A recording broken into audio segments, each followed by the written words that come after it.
Oh, since I left school really when I was 16.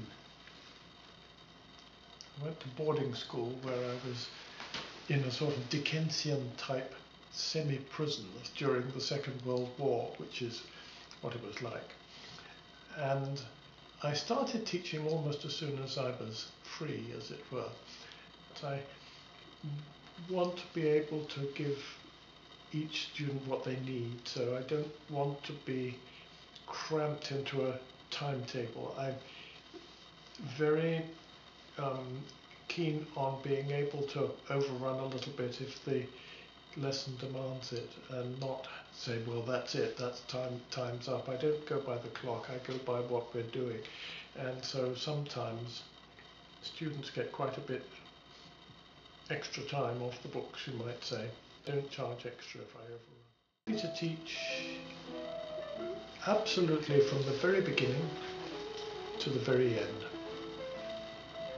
to concert standard, to diploma standard, all through the Royal Conservatory exams if they wish to do that. And it's not a bad idea because it's a very well balanced and graded program which gives them all, the students, all something to work for. But if they have a tremendous aversion to doing exams of that sort, then I don't push it. I'm quite happy to fit in with what they're comfortable with and what they find is an easy learning experience.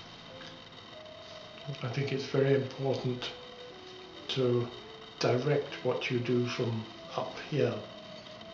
I think it's very important to think first before you play.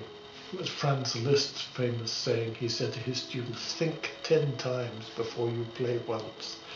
That may seem rather heavy-handed to small children. Well, you don't tell that to them quite that way. You get them to think bit by bit, and you gradually show them the things that they need to think about. And in the end, you find that probably the best part of 10 things they need to think about. To think about the rhythm, the melodic intervals. They need to think about the harmony and how the notes come together vertically over each other. And then they need to think about the fingering. And then they need to think about the sound that they're going to make, and then how they're going to make it, what limb they're going to use, or what part they're going to get to move the piano key at the speed they want to get that sound. That sounds awfully complicated, but one can put it much more simply than that by saying to a small child, that needs to be a little bit louder.